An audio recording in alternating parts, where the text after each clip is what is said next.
Сайн бацхан уу эрхэм үзэгчтэй та бүхэн амралтынхаа өдрүүдийг ая тухтай сайхан өнгөрүүлсэн үү? Тэгэхээр өнөөдрийнхөө хүндтэй кофе цаа нэвтрүүлэхэд зочдыг танилцуулъя. За Хаан банкны жижиг дунд бизнес эрхлэгчдийг дэмжих төвийн захирлахуулан за мөн Global Institute-ийн зочин багш NCS компани захирал болоор за мөн Global Institute-ийн захирал ганд олгорноор манай өнөөдрийн хүндтэй зочин байгаа та бүхэндээ шинэ өглөөний мэнд хүргэе. За хүрэлцэн ирсэн зочдтой энэ өглөөний мэндийг хүргэе. Эрхэм үзэгчдтэй бас энэ өглөөний мэндийг хүргэе. Шинэ 7 хоногийн бас эхний өдрийн мэндийг хүргэе. Тэгээд хүрэлцэн ирсэн хүндтэй зочдтой бас халуун уух зүйлээр дайлангаа ярилцлага эхлүүлдэг боломжтой. Та бүхэн кофе явах цаах. За кофе цаа явуулж байгаа юм дээр бас ярилцлага эхлүүлж яа. Тэгэхээр бизнес арга зүйн сургалт гэдэг үзэгч та бүхэн бол бас өмнө нь бас одоо сонсч илсэн байх. Энэ сургалт бол өмнө 6 удаа явагдаж байсан. 7 дахь удаагийн сургалт маань явагдаж байгаа. Тэгэхээр Global Institute маань Хаан банкны жижиг дунд бизнес эрхлэгчдийг дэмжих төвтэй хамтран энэхүү сургалтыг бол маш амжилттай явуулж ирсэн байгаа шүү дээ. Тэгэхээр 7 дахь удаагийн сургалт маань явагдаж байна. Өмнө 6 удаа явагдсан сургалтын үр дүн юу вэ? За тэгэхээр бид нар энэ сургалтыг явуулах болсон одоо шалтгаантай сашиг холбоотой л да. Манай Хаан банк маань жижиг дунд бизнес эрхлэгчдийг дэмжих тэр удирдах ур чадварыг хөгжүүлэх зорилготой үйл ажиллагаа явуулдаг. Манайх бас жижиг дунд бизнес эрхлэгчдийг дэмжих мөн удирдагчдыг чадваржуулах ийм эрхэм зорилготой. Тэгээ хоёр байгууллагын зорилго хоорондоо уулзаж 3 жилийн өмнө санаачилж ирсэн. Тэгээ энэ санаачилж ирсэн сургалт нь бол нэг өдрийн ч юм уу нэг удаагийн ийм сургалт байсан л да. Яг бодит амьдрал дээр бол урт хугацаанд үр дүн өгөх тийм сургалтыг хийж өгөөч гэж төгсөлт гаргасан. Тэгээ түүнээс бол болж 3 жилийн өмнө бизнесийн арга зүй нэг ингээ хийгээд явсан байна. Үр дүн бол бодит бус утгаараа бол маш олон хэлбэрээр гарсан байгаа. Одоо жишээлбэл яг хувь хүний хөгжил талаасаа өөртөө байнга ажиллах хэрэгтэй юм байна. Байгууллага суралцагч байгуулах хэрэгтэй юм байна. Удирдагч хүн зөвхөн одоо сайн удирдагч байхаас гадна байгууллагатай бизнесийн системийг үүсгэх хэрэгтэй юм байна. Байнгын өсч хөгжихийн тулд суралцагч байгуулахын тулд бүтээлчээр сэтгэх хэрэгтэй юм байна гэдэг одоо том өөрчлөлтүүдийг бол авсан. Энэ өөрчлөлтүүдийг одоо аваад байгууллага дээр бол томоохон өөрчлөлтүүдийг хийсэн байх жишээтэй олон байгууллагууд байна л да. Үйлчилгээ худалдаа, үйлдвэрлэл дээр одоо зөвхөн 5-6 ажилтнтай байгууллага байсан бол одоо бол 20-од ажилтнтай бизнесийн систем бий болгоцсон, дотроо хилтэс газар үүсгэсэн байх жишээтэй. Тэгэхээр жинхэнэ утгаараа бидний өгч байгаа энэ сургалтын хөтөлбөр бол юу руугаа одоо зорилго руугаа чиглэсэн бодит бусаар үр дүн гарсан байна. Ер нь хүмүүс нэг бизнес хэмээрэн санаа нь сайхан байна. Тэгэхээр бас нэг арга олохгүй, нэвээ олохгүй гэж ярьдаг шүү дээ. Тэгэхээр зайлшгүй тэр хүнд бол бизнесийн арга зүй, арга ухаан хэрэгтэй байдаг. Тэгэхээр энийг бол сургалтаар олгож байдаг нь бол гол чухал үзүүлэлттэй. Тэгээд манай өнөөдрийн хоёр зочин маань бас ярих байх, зочин багш маань ярих байх. Яг Хаан банкны жижиг дунд үйлдвэрлэлийг дэмжих төв маань одоо яг ямар чиглэлээр ажиллаж байна. За сургалтыг одоо ямар чиглэлээр явуулж байна. За баярлалаа. За Хаан банк маань жижиг дунд бизнес эрхлэгчдийг дэмжих маш олон төрлийн санхүүгийн үйлчилгээг банкныхаа салбар нэгжээр дамжуулан харилцагч нартай хүргэж байна. За үүний зэрэгцээгээр бид санхүүгийн бус үйлчилгээгээр жижиг дунд бизнес эрхлэгчдэд чадахжуулах зорилгоор анх 2006 онд инкубатор төвийг бол үүсгэн байгуулсан байгаа. За инкубатор төвийн маань үйл ажиллагаа бол жижиг дунд бизнес эрхлэгчдийг бол бизнесийн амжилттай эрхлэн хөтлөхтөнд зориулж санхүүгийн мэдлэг боловсрол олгох, за удирдах ажилтнуудын чадахжуулах, за мөн борлуулалтын дэмжих зорилгоор үзэсгэлэн худалдааг бол дотооддоо зохион байгуулж ажилласаар ирсэн. За 2018 оноос эхлээд бид бүх инкубатор төвийнхаа үйл ажиллагааг өргөжүүлэн жижиг дунд бизнесийг дэмжих төв болгон өргөжүүлсэн байгаа. За үүнийхээ өрөөнд бид жижиг дунд бизнес эрхэлж байгаа харилцагч нартай менежментийн зөвлөх үйлчилгээгээр бизнесийн үйл ажиллагааг чадахжуулах, за цар хүрээгээ нэмэгдүүлэх, хөгжлийн дараагийн шатнд гарах боломжийг олох зорилгын хүрээнд бол үйл ажиллагаа явуулж байна. За бид бүхний нэг ажлын зорилго бол удирдах ажилтнуудыг чадахжуулах бас үндсэн зорилгын хүрээнд үйл ажиллагаа явуулдаг. Энэ зорилготой маань Global Institute-ийн маань сургалтын арга барил, за агуулга нь бол авцалдаж нийцчихсэн учраас бид 2015 оноос эхлэн яг энэ бизнесийн арга зүй сургалтыг бол 3 дахь жилдээ амжилттай зохион байгуулад хамтран ажиллаад явж байна. Зочин багш маань ярих байх. Тэгэхээр таны хувьд бол яг энэ ялангуяа энэ бизнес эрхлэгчдийн жижиг дунд бизнес дэмжих чиглэлээр сургалтанд одоо ямар хичээлүүдийг заадан бол таны хувьд одоо бас өөрөө бас энэ салбарт бол маш олон жил одоо удирдах явсан хүний хувьд бол их зүйлийг хэлэх байх л та. За бизнесийн арга зүй сургалттай ач холбогдол өндөр юм л да. Ялангуяа манай улсын хувьд бизнесийн жижиг дунд бизнес эрхлэгчдийн хувьд бол за бодлогын, зохицуулалтын, мэдлэгийн, мэдээллийн, санхүүгийн дэмжлэг маш их дутагдчихэв. Одоо жижиг дунд одоо бизнесийн салбар хөгжснөөр бол ядаж ажлын байр нэмэгдэн тийм ээ. Дундаж давхраг нэмэгдэх хамгийн чухал үр дүнтэй. Өөрөөр хэлбэл эдийн засгийн хөгжлийн гол одоо агдгүй суурь нь. Олон улсын дунджаар ингээд статистик гарч байхад нийт ажлын байрны 90% нь бол жижиг дунд бизнес эрхлэгч одоо түвшинд байж байгаа. За дотоодын нийт бүтээгдэхүүн дэвшлэх бол одоо дунджаар дэлхийн дунджаар бол 30-аас дээш 50-60% хүрч шээ. Тэгэхээр манайд энэ тоо маш бага. Манайх бол яг хэвээр ерөн зөвхөн хэдэн том компаниуд ингээл одоо анхааралтай аваад өршөө өгөөл тийм ээ хөнгөлөөл өнөхөөс биш. Яг нөгөө нийгмийн одоо маашийг бүрдүүлж байгаа ажлын байрыг бий болгох ёстой. Хөгжих ёстой салбараа ерөнхийд нь орхигдсон мэт. Ялангуяа одоо бизнесийн мэдээлэлээр хангах, сургах. За дээрээс нь одоо санхүүгийн их усрыг боломжийн их усрыг бий болгох юм маш их дутагдaltaй байна.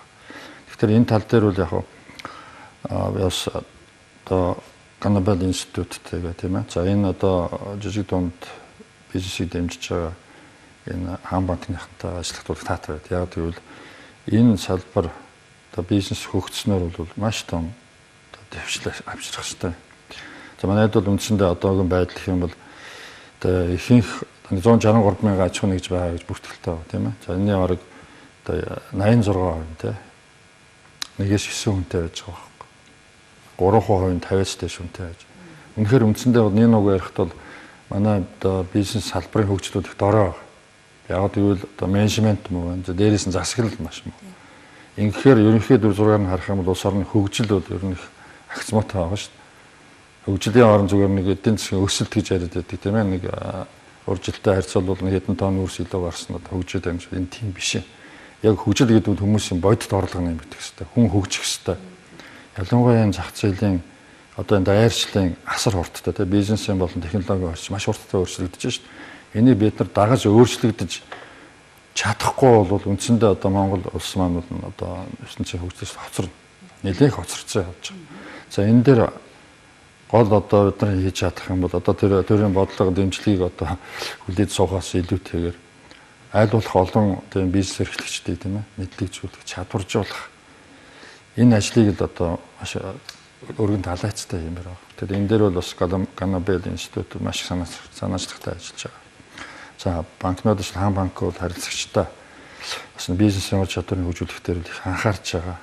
Учираас одоо миний хувьд хувийн зүгээс ч гэсэн би жижиг дунд бизнесийн салбарынхныг одоо дэмжихэд одоо манай компани бас үйл ажиллагааны гол хэсэг төвлөрж байгаа. 3 юм одоо нэгдлээс бол бас одоо энэ сургалтанд тодорхой хэмжээний бас үр дүн өөрсдийнхөө зүгээс үзүүлнэ гэж бодож ингэж л явж байгаа. Яг таны хэлсэн дээр үнэхээр манайд бол томоохон групп компаниуд нь хэд вүлээ.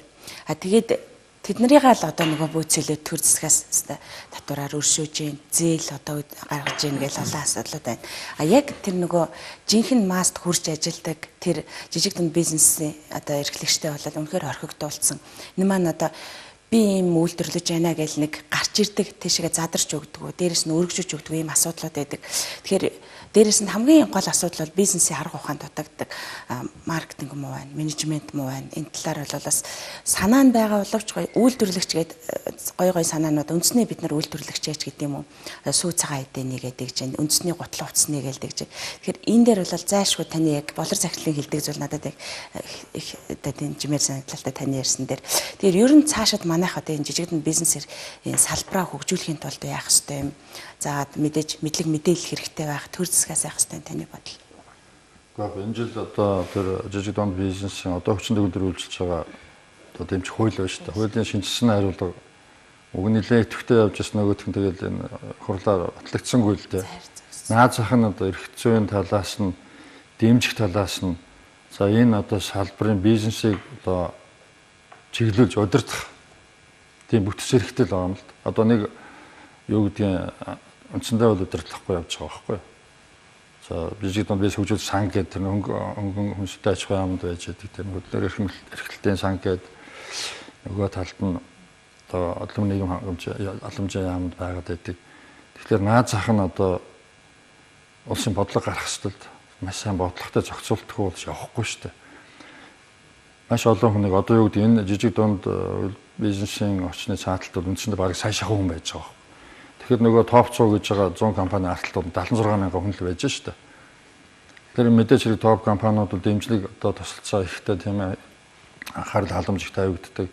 Цаашдаа бол ажлын байр нэмэгдэхээс илүү бараг багас. Яг гэвэл чинь санхүүгийн чадaltaй болсон улсууд илүү автоматжуулгатай. Илүү одоо хүнээс амархгүй болох үйл ажиллагаанд явна шүү дээ. Тэгэхээр бол жижиг дунд бизнес эрхлэгчдийн ядаж нэг хуулийн шинжилсэн найруулгын хурдан батлаад өгчөөсэй гэдэг. Тэгээ бас нэг юм байдгийн. Яг энэ талаар төрийн бус одоо зарим энэ чиглэлийн байгууллагатай уулзаа явж байхад ийм л юм байдаг юм байна л да. Энэний цаана ажиллаж байгаа одоо бол яг ажиллаж байгаа гэдэг үндсэндээ 800-900 мянган хүн байж байгаа. Ажилтаа ажил хоёроо хорончтой. Ихэнх нь ингээ зарим зогсооц дэмжлэг муу тэгэл алдаг оног ажилтдаг. Яг зүгээр үндсэндээ улс төрийн одоо сонгуулийн өмнөх жил жоохон дэмждэг гэдгийг. Өөрөөр хэлбэл саналын одоо авах гэж байгаа л гэсэн үг л дээ. Яг улс төрийн яриа биш шүү. Тэгэхээр энийг бол байнгын дэмжлэгтэйгэр тийм ээ хөгжүүлдэг, зөвлөдөг. Тэр санхүүгийн дэмжлэг одоо таатай нөхцөлийг бүрдүүлдэг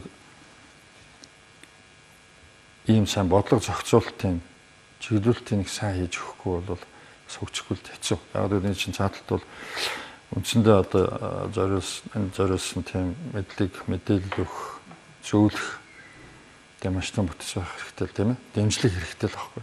Энд дээр 500 сая төгрөгийн нэг Ганбаатар гишүүнээс санаач сайдсан хуулиартай хэлж байна үү те? Орлогоор нь л яриад байгаа юм л да. Одоо бол одооны орлого яг хөө жижиг дунд үйлдвэрлэгчгээд дээдл нэг 199-аас хэтрэхгүй үнэтэй жилийн борлуулалтын орлого 1.5 тэрбум гэж. Энэ бол маш бага тоо байхгүй.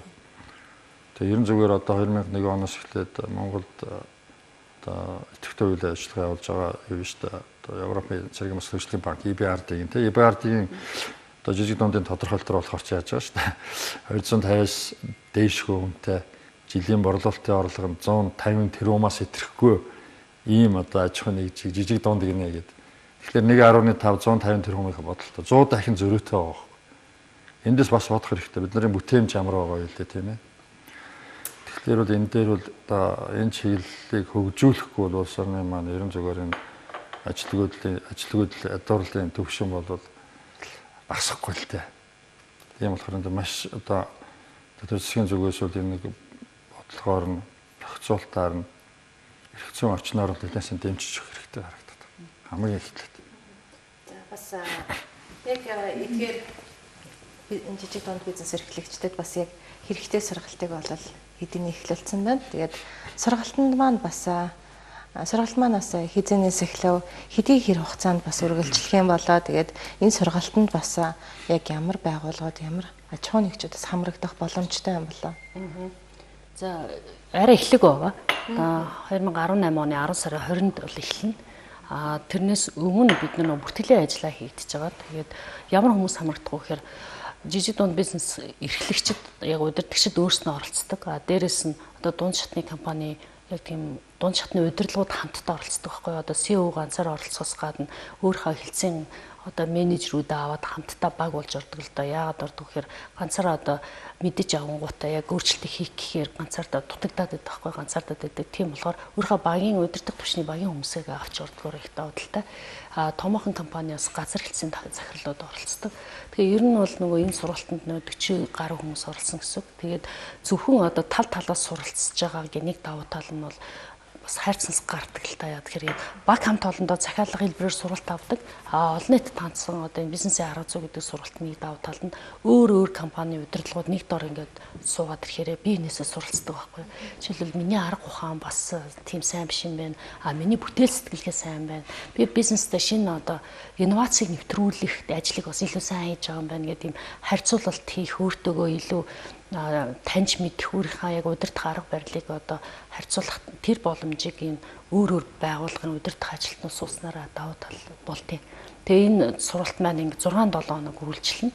Тэгээд яагаад энэ 6-7 хоног үргэлжлэх? Тэгээ зөвхөн хагас өдөр вэ гэхээр манай бизнес эрхлэгчид удирдах ажилтнууд бол 1-5 дахь өдрүүдтэй болно үндсэн ажил хийж байгаа шүү дээ. Тэгээ хагас өдөрт бол яг суралцаж өөртөө хөрөнгө оруулалт хийхтэн зориулж бид нар энэ загварыг сонгосон байгаа.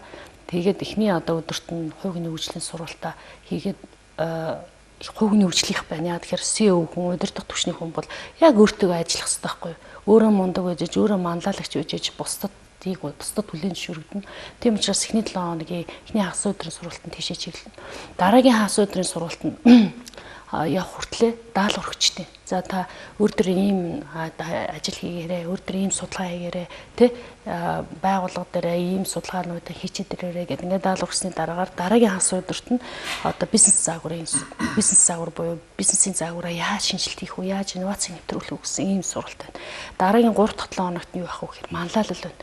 Яаж хүмүүсээ сэтэлжүүлэх үү, яаж тэр хүмүүсийг хөдлөх үү, ямар нарийн арга ухаан байгаа вэ? Яг тэр хичээлийг бол манай болор захиралцаана.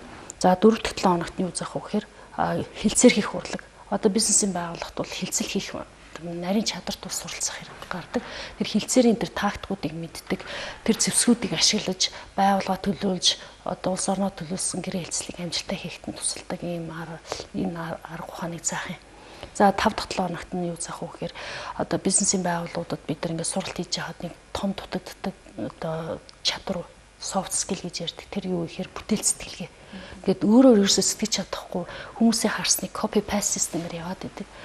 Цоо шинээр сэтгэдэг, эсвэл шин санаагаа улам ингээд сайжруулад, шинчлээд, эсвэл хоёр бүтээгдэхүүний дундаас цоо шин бүтээгдэхүүн гардаг ч юм уу. Эсвэл хоёр үйлчлэгээний дундаас цоо шин үйлчлэгээ гаргадаг ч юм уу. Нэг тийм ялгарах тэр аргаар одоо бизнес ачаахын тулд бүтээл сэтгэлгээ маш чухал үр гүйцэтгэдэг. Тийм учраас удирдагч хүн өөрөө хамт олноороо юм бүтээлчээр сэтгэжиж тэр байгууллага ялгардаг, өрсөлдөх чадвартай болдог. Тэр хичээл нэг 7 хоног орох юм. За хамгийн сүүлийн 7 хоногт нь юу орох вэ гэхээр өрсөлдөх чадвар буюу юугаараа өрсөлдөх юм бид нэр. Контент маркет одоо сошиал маркет маш хүчтэй явагдаж байна. Бид сошиал маркетингаараа яаж одоо өрсөлдөх вэ? Тийм ээ дээрээс нь өөрийнхөө одоо бизнестэй энэ санхүүгийн шинжилгээ хийгээд дараагийнхаа том төлөвлөлтийг хийх зориулсан санхүүгийн төлөвлөлтийн хичээлийг орох жишээтэй. Тэгэхээр энэ 6-7 хоног хоорондоо уялдаа холбоотой даалгавар өгөөд багаар нь бол хуваараа ингээд ажиллах тийм даалгавар өгөө явуучих юм. Тэгээ бид нар бол энийг ингээд урд нэг удаа хийдэг байсан, 2-7 хоног хийдэг байсан. Ерөөсөө ингээд 6-7 хоногийн хугацаатай ажиллаа хийгээд хажуугаар нь суралцах тэр боломжийг олох хэрэгтэй юм байна гэд ингээд улам чанаржаад одоо улам ингээд сайжраад явж байгаагийн энэ хэлбэр бол одоо бизнесийн арга зүй 7 дахь хэлбэр байгаа. Тэгэхээр бид нарын одоо бүртгэлийн ажил эхэлж байгаа гэсэн үг. Энэ сургалтаар хаан банкнд яг ямар чиглэлээр хамтран ажиллаж байна. Тэгээ хаан банк бол жижиг бизнес эрхлэгчдийг дэмжих чиглэлээр бол маш олон бүтээгдэхүүн байдаг л да. Тэгээд энэ бол дэмжлэг байх. Нөгөө талаасаа энэ яг энэ бизнес сургалт энэ бизнесийн арга зүйн чиглэлээр яаж хамтран ажилладаг юм бэ?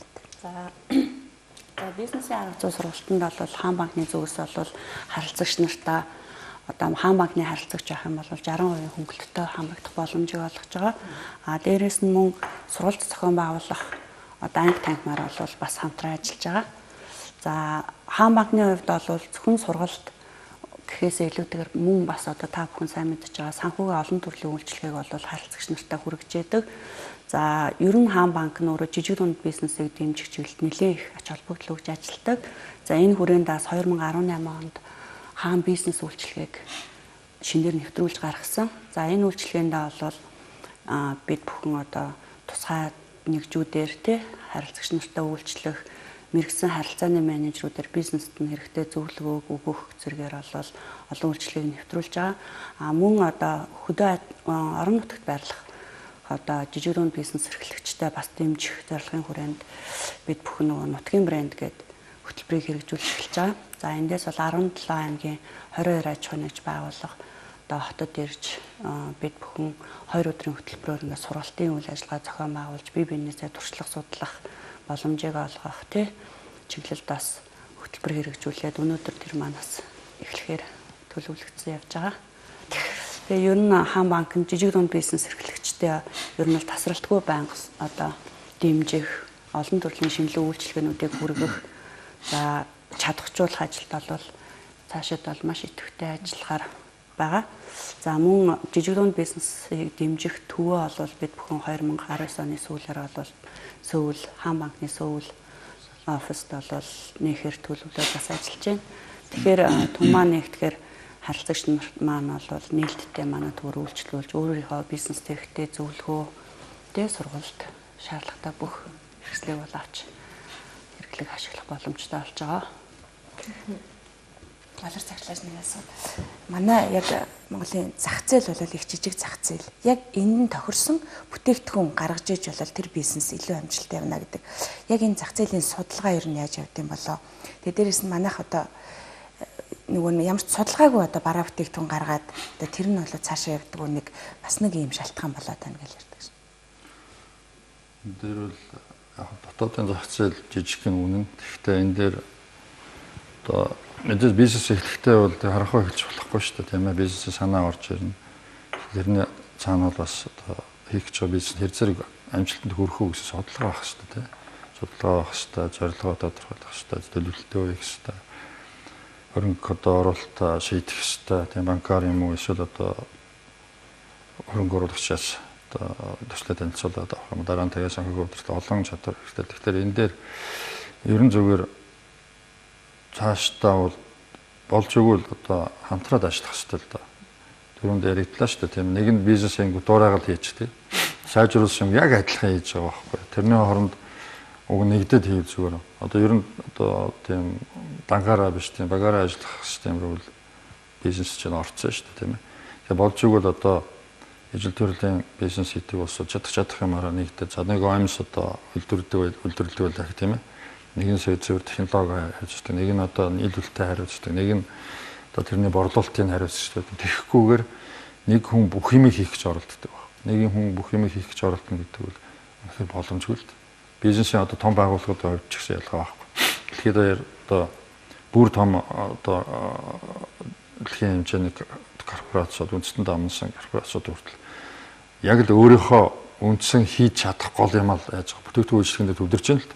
Бас бүх юм аутсорс хийж байгаа байхгүй. За хүний нөөц, санхүү, маркетинг, логистик гэх. Тэгэхээр ингэж одоо хандлага бол яг хийж одоо онцгой бусдаас илүү хийж чадах тэр ажил руугаа төвлөрөөд бусдаагаа бол ингээд чаддаг улсад хамтраа хийж байгаа байхгүй. Өөрөөр хэлбэл юу гэдэг л дээ. Кластер гэдэг л дээ, тийм ээ. Бизнесийг хамтарч хийх. Бас энэ бизнесийн соёл руу бид орох хэрэгтэй, тийм ээ. Нэг 10 хүн дангаараа нэг ааруул хийжсэнээс тийм ээ. Одоо болж өгвөл нэгдээд тийм яавал одоо бид нар илүү одоо чанартай, сонирхолтой түүний анхаарал татсан одоо бүтээгдэхүүний чанарын хувьд сабаглаа бодол тэгэл энэ дээр бол ийм хэлбэрлүү бол уг нь орох хэрэгтэй. За ерөн зүгээр зах зээлийн мэдээлэлээр хангах юм бол муу шүү дээ. Муу гэдэг. Статистик гарна тэр одоо 2 зэрэг бас юутай гарч байна. Наривчлалтай гарч байна гэх тийм ээ. Тэр энэ дээр бол яг зүгээр бас судалгааны сайн компаниуд бол би болж лээ л да. Одоо юу гэдэг юм MMCG гэдэг юм уу. BSP гэдэг юм уу те. Solution гэдэг юм уу. Тэгэхээр хийх бизнес хийхдээ бол одоо тухайн хийх гэж байгаа чиглэлээр их сайн үзэл судалж тийм ээ. Ингэж эхлэхгүй бол одоо тэгээд нэг жоохон одоо босгосон хөрөнгө тийм ээ. Зээл юм уу эсвэл өөрийнхөө үйл ажиллагаа босгосон хөрөнгөөр үргөө зарцуулах. Биеийнхээ одоо дуурайж хийгээд өөрсөлтөө би татаж унах юм бол орчод байгаа. Тэгэхээр эндээс хэрэглэх гол юм бол ерөөсөө одоо энэ бас нэг сургалт зөвлөх үйлчлэл байгаа шүү дээ. Бизнесийг тийм өндөр ур чадвартай болох гэдэг дээр энэ сургалтын гол зарчим явж тийм үү. Ялангуяа бизнесийн арга зүй бол үйлдэл суралцах зарчмаар явж шүү тийм ээ. Нэг 7 хоногт одоо нэг том сэдвээр сургалт авлаа. Дараагийн 7 хоногт нь тэрийг хэрэгжилж үздэг. Хамгийн үр дүнтэй хэлбэр бол энэ шүү дээ. Үйлдэл суралцах зарчмаар бол энэ Ганапил институтын сургалт явж байгаа нь бол яг өгөөж өгч байгаа хгүй. Тэрээс нэх гой одоо одны туршлага нэг гой тэгрийн юм яриад өнгөрөхөл үлдсэн багтай. Яг сонсоод хийгээд ярилцаад явдаг ийм одоо үр дүнтэй сургалтууд бол бас ер нь цааш төдөл хэрэгтэй байна. Аль болохоор одоо олон бизнес эрхлэгчдийг бий болгох, ур чадвартай болгох. Тэгж бизнес хэрэглэх одоо бизнес сэтгэлгээтэй, бизнесийн арга хэрэгсэл эзэмшиж хийнэ гэж зүгээр одоо нэг хүний хийсэн юм дураагаад хийгээд бол хол явахгүй шүү дээ. Энэ нь зөвхөн жижиг дунд байтугай одоо бас компаниудын хэмжээнд харагдаж байгаа. Ялангуяа дээшд бизнес томроод ирэхээр бодлого нь дутаад байдаг. Зөв бодлого, тогтвортой бодлого. Дээрээс нь зохицуулалт баг. Тэгэл ерөөсөө аргагүй ирэхэнд нэг тэгэл үнийн дайн руу ороод бие биенээ тэгэл санхүүгийн үед нь олох юм олж чадахгүй тэгэл ерөөсөө бүгдээр л ятраал тэгэл ятсис бүгдээр л ундаг л байхгүй. Тэгэхээр манайд бол зөвхөн жижиг дунд ч ихгүй одоо компани корпорацийн хэмжээнд их сайн зохицуулалтад ажиллахгүй бол жижигхэн зах зээл хэцүү шүү дээ. Тэрнээс гадна бид гадагшаа гарах тухай ярих хэрэгтэй. Гадагшаа гарах хэрэгтэй. Энэ сургалтаач гэсэн бас тэр яригдах хэрэгтэй. Одоо инновацлог дээр бүтээлч сэтгэлгээ гэдэг зөвхөн дотооддоо энэ 3 сая зах зээл төр биш. Ядаж одоо монгол хэлтэй 30 сая хүн байж шүү дээ тийм үү. Өр монгол бай наагталт одоо тэгэл туваа айлын гэх. Тэгэхээр ер нь зүгээр бид нар 3 саяыг бодож бизнес хийх юм бол явахгүй. Тэгэхээр энэ дээр анх бизнес эхлэхдээ л нөгөө зорилгоуд зөв тодорхойлох. 5 жилийн 10 жилийн дараа миний бүтээгдэхүүн одоо гадаад зах зээл дээр гарах. Тэр төвшөнд ажиллана гэж бодохгүй зүгээр бие бинийгээ дуурайч өнөөдөр нэг 5 цаашин төлөө ажиллах юм бол энэ бол бизнес биш угаас. Мөнгө олох гэж ингэж жижиг мөнгө олох гэж амжиргаагаа залгуулах гэж ажиллах бол энэ бол бизнес биш болчихно л таа нэг утгаараа. Тэгэхээр тийм учраас энэ сургалтын үеч яригдах бах тийм бизнес стратеги гэж юм харж. Зорилгоо тодорхойлох, манлайлах, бүтээлч хандлах, хувь хүний хөгжил одоо бизнес хийх шаардлага, одоо бизнес хүнд байх шаардлагатай гол шатруудыг наацхан шатруудыг эзэмшүүлэх гэж л оролдож байгаа. Энэ бол маш тийм зөв гэж бодож байгаа. Цаашдаа ч гэсэн ерөн зүгээр аль болохоор одоо энэ хүмүүсийн бизнесийн орчин үеийн өрсөлдөөнд тийм ээ. Одоо эрсдэл үед ажиллаж чадах тийм чадвартай бизнес тийм чадваруудыг хүмүүстэй бий болгохгүй цаашаа өгчихгүй л дээ. Тэгээ нэмэт хэлэхэд нөгөө болор цагшлан хийсэндээ хэлэхэд одоо ингээ бизнесийн арга зүй сууж байгаа хүмүүс маань бас хоорондоо нэгдэж байгаа байхгүй юу? Би юунаас аутсорс үйлчилгээ авчин, хамтдаа маркетинг, сошиал медиа дээр хамтарч нөө зардлаа хуваах зорилгоор далаацтай PR-ыг хийж гин. Дээрээс нь одоо та нар Facebook-ийн Annabelle цэгийн мен рүү ингээ орох юм бол тэр бизнесийн арга зүй суусан хүмүүс ямар үр дүн гаргасан талаар нэг видео бичлүүд хийсэн, ажлын байран дээр нь очиод ямар өөрчлөлт гарсан талаар тийм одоо баримтат кино шиг юм хийцэн байгаа л да. Тийшээ бас орж үзэж болно. Тэгээд түрүүн дээр хэлжсэн ямар үр дүн гарч байгаа вэ гэхээр яг бодит үр дүн тэр байгууллага дээр нь өөрчлөлт гарч идэг. Тэр байгууллага ашиг орлого нэмэгдсэн. Тэр байгууллага систем бий болгоод тэр CEO байсан байгаагүй тэр бизнес нь өөрөө ингээд явж идэг тийм одоо системийг үүсгэсэн маш олон байгууллагууд байгаа. Тэгээ хамгийн гол нь түрүүн болор захирал маш чухал юм хэлж байна л да. Би биентэй хамтрах цаг болсон. Дангаараа биш. Дангаараа явал болоод байна. Тэгэхээр яг хамтрах тэр боломжийг бид нэр бизнесийн арга зүй болгож байгаа байхгүй. Яг тэгвэл өөр байгууллагын, өөр компани удирдлагууд ороод ингээд ажиллахаараа яаж хамтарч болох вэ? Яаж бизнесээ сайжруулж болох вэ? Би энэсээ ямар үйлчлэг авч болох вэ гэдэг дээр ярилцаж гаргаж ирээд бодит үр дүн гаргасан маш олон жишээнүүд байгаа. Тий. За бас болор захирлын ярьсан, ган доллар захирлын ярьсан. Эдгээр одоо зүйлсийг бол яг 6-7 хоногийн турш үргэлжлэх сургалтанд хамрагдсанаар бол илүү дэлгэрэнгүй, илүү наривчлсан байдлаар авах боломжтой. Тэгээд сургалтын хөтөлбөрийн талаар бас нэлээд дэлгэрэнгүй танилцууллаа. Хамрагдах хүмүүсийн талаараас танилцуулга өглөө. Сургалтанд хамрагдахаар одоо зорж байгаа хүмүүс яг хаана хандах вэ? Тэгээд 10 сарын 20-наас сургалт маань эхэлнэ гэж байх шиг байна тийм. Хаан банкны салбар байгууллага дээр сургалт бол явагдана. Тэгэхээр хамгийн түрүүнд бид нар нөгөө сургалтыг бүртгэж эхэлнэ шүү дээ. Маш олон одоо хүмүүс байгаа. Тэгэхээр бид нар заавалчгүй удирдахч байх хэрэгтэй. Байгууллага одоо нөгөө дараагийн түвшинд гаргахыг эсвэл шинээр бизнес эрхлээд нөгөө эсвэл хуваараа байж байгаа бизнесээ аж ахуйн нэгж болгож байгаа хүмүүст бас зориулсан байгаа. Түрүү нөгөө жижиг дунд бизнесээ удирдахчид байх хэрэгтэй гэсэн ийм шаардлагыг тавьж байгаа. Манай бүртгэл бол Annabelle институтээр явагдаж байгаа. Тэгээд юун дээр Google Doc-оор ороод бүртгэлээ хийчихнэ. Эсвэл утсаар ярьж болно. Тэгээд бүх одоо хэлбэрээр сургалтын бүртгэл ажил хийгдэнэ. Тэгээд энд бизнесийн арга зүй сургалтанд бас урьдчилж бүртгүүлэх юм бол 60% одоо хувийн хөнгөлтөөс гаднаас нэмэлт хөнгөлт болгож байгаа л да. Ер нь монголчуудыг яг эртнээс цагаа төлөвлөдөг тий яг ингээд төлөвлөсөн цаг хугацаанд ирдэг тийм соёлыг бид нар бас нэвтрүүлэх гэдэг юм л да. Тийм учраас нөгөө эртэж одоо нөгөө болжмор гэдэг шиг төрүүлж одоо бүртгүүлэх юм бол бас нэмэлт хөнгөлөлт идэх юм байна. Тэгэхээр түрүүн манай хуулан захирал хэлсэн байгаа хаан банкны хэрэглэгч эсвэл харилцагч бол 60% хөнгөлөлтийг авна гэсэн. Тэгээд төлбөр нь бол сая 200 мянган төгрөгийн үнэтэй тэр 60% хөнгөлөлт авахаар 480 мянган төгрөг болж байгаа гэсэн. Тэгэхээр 480 мянгаыг өшөө хөнгөлөх ямар боломж байгаа вэ гэхээр 9 сарын 30-наас өмнө билүү дээ. Тэрнээс өмнө ингээд бүрдэх юм бол 9 сарын тийм уучлаа 9 сарын 25-наас өмнө бүртгэх юм бол 400 мянган төгрөг болж илүү их хөнгөлөлт авна гэсэн. Гол нь бидний зорилго бол ерөөсөө жижиг дунд үйлдвэрлэгчдийг юу суралцах хэрэгтэй юм байна. Суралцж миний бизнес томрох хэрэгтэй юм байна, тэ.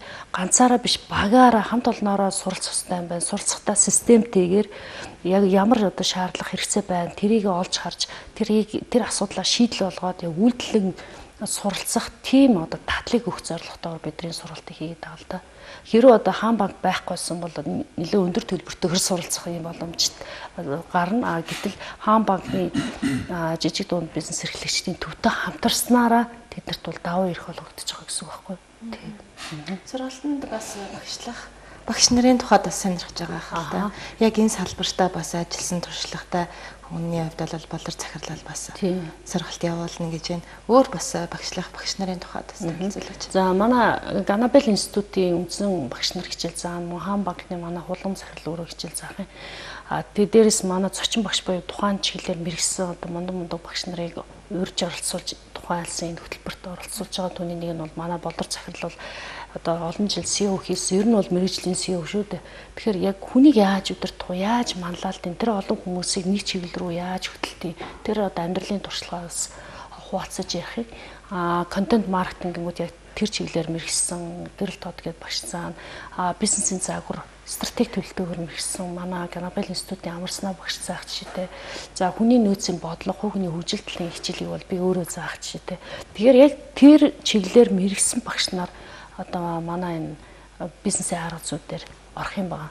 Тэгээд улам хичээлийн агуулгыг сайжруулад ингэ явж байгаа. Зарим хүмүүс бүр бизнесийн арга зүй 2 дээр 3 дээр сууж исэн хүмүүс нь 5 6 дээр сууж байгаа жишээтэй. Улам нөгөө хичээлийн агуулга нь сайжирсан байна. Өөр шинэ хичээл орсон байна гэдэг.